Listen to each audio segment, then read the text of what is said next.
zuciya. Haruna Aisha ta barna da ku yake. Haruna Aisha ta barna da ku nake.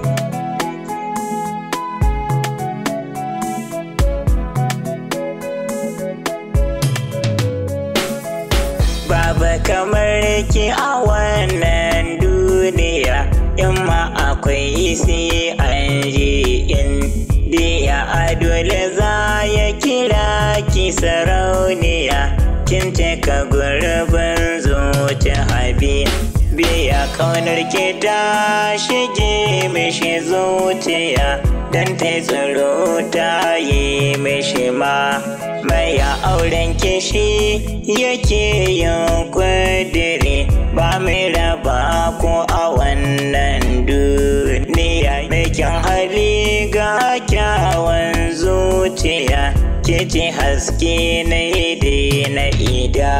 Ni yaya miki biza a mashirki kuje, sai dai kuje ku wuce alji.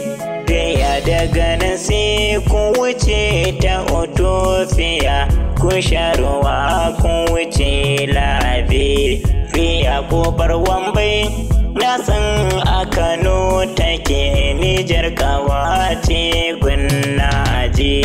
Riya zariri ta ki kamar wata jinjira, almajiri shi ne ke yin bara. Wanda ya ɗauki amanar su kuje, wallahi ya zarce ya yi dam fara. Zance na gaskiya aka ce masu, zaki na kuma ya fana madara. In ya rasa kewa gafara yawa, ya kwamace a ce da yau. Mace mai kyandere ta makar yar indiya, rishin kyago ne kara ya hau.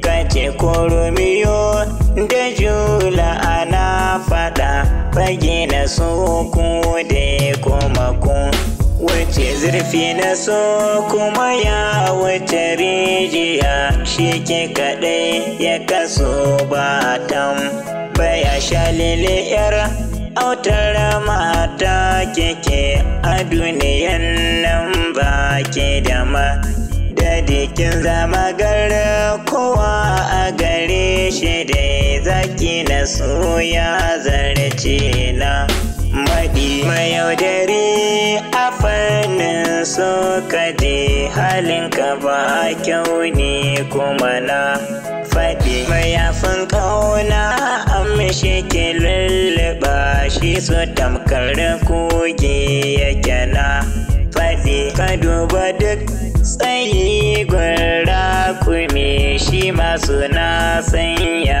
shi ya wasa. Sarakuna a kansa akwai naɗi, amma ba so zai saba kar sashi. Da jan aji na san aka san mace, ado da riga bai wace dai kwala. Gurin ado ko kamshi na jiki, matan Maiduguri sun wuce 'yan Kano. Haruna Allah bar maka Aisha, Ranar bikin suka yi musu baituka. Ashmekani nan dai kuma zan tsaya, masoya na sai